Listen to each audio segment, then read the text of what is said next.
Hi, everyone. In the course of my 17 years as a teacher, I've gotten to teach about a lot of really cool stuff. And some of those things I miss because now that I'm the gifted and talented teacher, I don't have the opportunity to teach comparative religions or AP World History anymore. And I do miss some of the things that I used to do and that students really enjoyed hearing about. So I thought I'd do that now that we're quarantined, and perhaps these videos can help you in your schooling your children at home. Maybe it would help you if it's a topic you never learned about or that you want to learn more about. So that's what I'll be doing here. Feel free to leave comments and make requests if there's topics that you think I should. So comparative religion started as a survey of 5 major world religions: Hinduism, Buddhism, Judaism, Christianity, and Islam. We've since expanded it to include a couple more: Taoism and Sikhism. But overall, it's a look at the role religion has played in societies throughout human history since the beginning of humanity. We do look at the different ideas that religious faiths have about where humanity came from, the different ideas about where we go and when we die, things like that, so that our students can have an understanding not just of maybe the faith that they have, maybe they have an interest in looking more into it. We don't proselytize by any means. What we want them to see is people think about things differently, and there's billions of people out there who have really sincerely, deeply held beliefs that we should try to understand a little more, because in this age of globalization, we run into them all the time. And as coronavirus has shown us, we're really, really connected. So this course is a chance for students to learn more about something that maybe they haven't investigated or had exposure to on their own, and for us to try to get a little bit more empathy and understanding about other people. So we start our look in comparative religions at the concept of free speech. This is something that is inviolable, and we really want to make sure that students understand, and you at home need to understand. Free speech is a foundation of not just civil rights, but of human rights. We should be free to speak our mind. The concept of free speech is we can speak without censorship or limitation. It's in the First Amendment to the Constitution, in the Bill of Rights. It's in the first because it was something that the signatories really, really wanted to have protected, since they were living in an age when you could be punished, imprisoned, killed for speaking out about the government, saying things that the government didn't like, or questioning things. So they really wanted to make sure it was protected. But if you pay attention to the First Amendment, what you might notice is Congress shall make no law respecting the establishment of religion. So we got religion in the First Amendment, or prohibiting freedom of speech or of the press. Speech and press. So those rights right there together, the freedom to believe what you want and the freedom to say what you want, are tied together. And it's really important that we acknowledge we're all free to say what we want to say. However, other people are free to say what they want to say. And if you're saying something dumb, you're going to be told by someone else exercising their free speech that it's dumb. The question is it an absolute right, though? Can we freely just run around saying everything we want? Well, in actuality, yeah, you can open your mouth and say whatever words you want to say. But does that mean you can do it without consequence or limitation? So think about, what are some of the limitations we have? You've probably heard the old example of you can't be in a crowded theater and yell fire. Well, what does that mean? Let's go with that. Why can't I yell fire in a crowded theater? If I'm doing something that's going to cause harm to other people, like actual physical harm, the old sticks and stones may break my bones, but words will never hurt me. Well, if my words are going to do something that actually causes harm to people, I can have consequences to that. Not that I will be prevented from saying it, but if I do say something, I know the consequences are I'm going to get punished for it. So, for instance, there's this thing called hate speech or harm speech. 2 different aspects of this. Hate speech is something that is debated and discussed. Do we want to stop people from saying hateful things? Now, this is tricky, and this is a challenge, because how are you going to decide what's hateful and what isn't? Because something that I think is hateful might not be something that you think is hateful, and vice versa. You might think something is hateful, and I don't. So this is a really tricky one to try to discuss. I think the concept in general is, if you're saying things that are inciting violence against other people, that's a problem. That, I think, gets more into harm speech, though.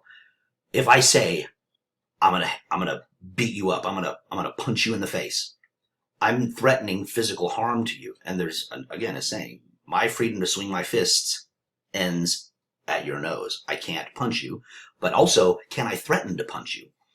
So if I say, I'm going to beat you up, and then I beat you up, I'm now going to be charged with 2 crimes. I'm going to be charged with assault, which was the threat, the verbal threat, and battery, which is punching you in the face. So that's limited. I need to understand that. If I run around threatening people, if I say things that are going to cause someone else to act on my words and hurt someone else. Like if the KKK is going on a march and they're saying things like "go attack people who don't who are a different color," that is harm speech. They can be punished for that. Pornography is another example of limitation. You can't just put whatever you want out on the internet or out on billboards or in the grocery store magazine shelves, whatever. You can't do that. We have limitations. There's age limits. It's limited. And there's famous court cases. And one of the famous justices said, I know obscenity when I see it. Like what is obscene, what is indecent, what is lewd. Everybody's going to have different opinions on that. And so this has been something that the government has traditionally tried to regulate in a sensible way. But again, one man's restrictions is another man's protection. And then the internet is interesting.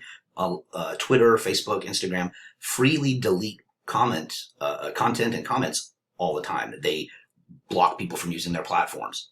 This is getting into a kind of debate territory. When something is as vital and important as the internet, and it's global, you can't take the internet away from people. And so with that being the case, can we limit what people are doing on the internet with private companies? And that's what people sometimes forget is private companies, Twitter, for instance, they pay for the upkeep of their own site and their own servers are running it. So when they're paying for it, they can decide what is on it or not. It's kind of like I can decide if somebody comes into my house or not. If there's somebody that I don't like as a person, I'm not going to let them come into my house. Or if they're here and I decide I don't want them, I'm free to kick them out of my house. It's my house. That's kind of one of the arguments about limiting stuff on the internet is private companies are free to host whatever content they wish. So YouTube can ban and block whatever videos they want because they are a private company. On the other side of that, however, is it's being treated more like a public utility. Can the city or the county decide who gets electricity and who gets water? Well, no. If you're paying the bill, then everybody has access to it. And if you can't pay the bill, even there's programs to assist people who can't afford to pay for electricity and water.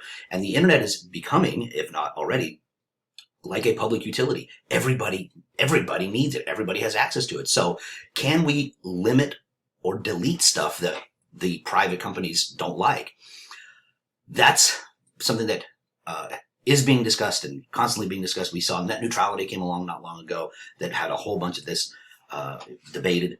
So the big thing is, why would we limit some speech? Some people would say, don't limit any of it. Let people say whatever things they want, no matter how awful or stupid. They're free to do that. Other people say, yeah, but if we're saying whatever we want, there's consequences that maybe someone else didn't ask for. Someone else didn't sign up for those consequences. So we need to protect them from that. I'm going to leave that to the viewers.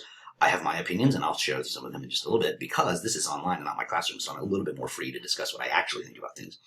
But some examples of limitations that you might be familiar with. I think everybody recognizes the parental advisory lyrics sticker that was on albums. We wanted to make sure people know there's vulgar content or lewd content in this song, in this album, so be careful. It's not limiting this what they can say necessarily, but it is not 100% open free. They can say and do what they want. Movie ratings is another kind of example like that, where an R-rated movie, if you're under 17 without an adult, you're not supposed to be able to get in. And a lot of people consider movies and music as speech issues.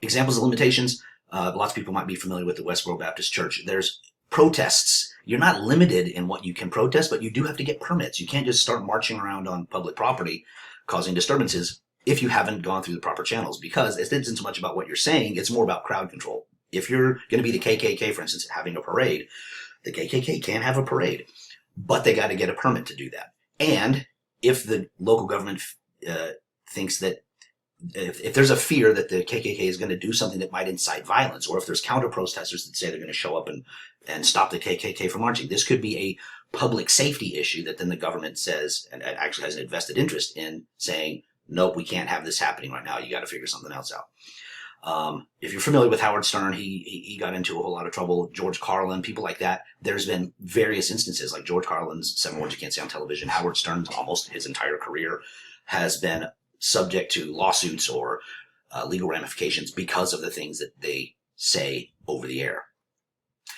Then there's the question of, should we have limits? That's something I encourage you, if you're watching this with your kids, discuss that. Should we limit what people can say?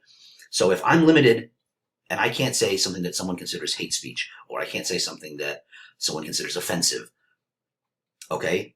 What are the consequences of that then? Who decides what's offensive? Who decides what's hateful? And if I'm being blocked from saying something by someone in power right now, what happens when I'm in power and I try to block what you want to say?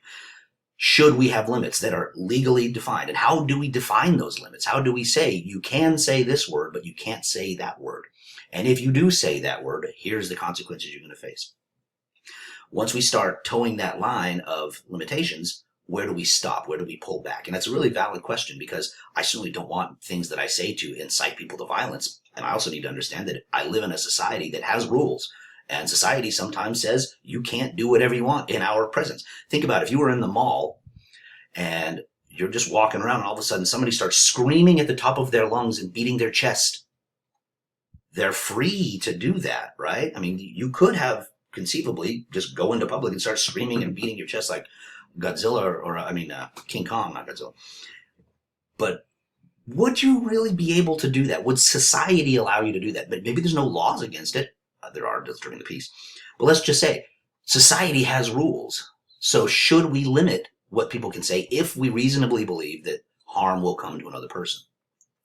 So this is my favorite quote. And this is something that I really, really try to encourage my students to follow, because a lot of times it's easy to get caught up in the feelings of debates and arguments. And we lose sight of the fact that other people have opinions. So if I'm not free to express my opinion, how can anyone else be free to express their opinion? If I'm trying to limit what you say, then I can expect limits for myself. So Voltaire's quote is something that in a Socratic seminar where you read the quote, you think about it and discuss it. What are the implications? Is this something that we should be willing to defend to the death? That we should be willing to say, you cannot cross that line. We want this right protected. This is my favorite quote. It was my quote on my email signature for quite a long time. I disapprove of what you say, but will defend to the death your right to say it. You have the right to say whatever you want, even if it's stupid, even if it's awful, even if it's wrong. You're free to say it. And I think that's a very valuable thing to protect. So in the context of this course, religion is something that is, they say what are the things you're not supposed to talk about with strangers? You're not supposed to talk about politics and religion with strangers. But those are some of the most interesting things to talk about. So it's important to have some ground rules whenever we talk about religion or politics. And one of which is everybody has opinions. And if you want your opinion to be heard, you have to be willing to listen to other people's. You can't be a dictator in a debate. So defending the right to say what you want is a very, very important thing, because as I said a moment ago, if we start limiting who can say what, well, when do we stop? And who decides what gets limited? So with that, that's our free speech component. And next we will move on to what globalization is.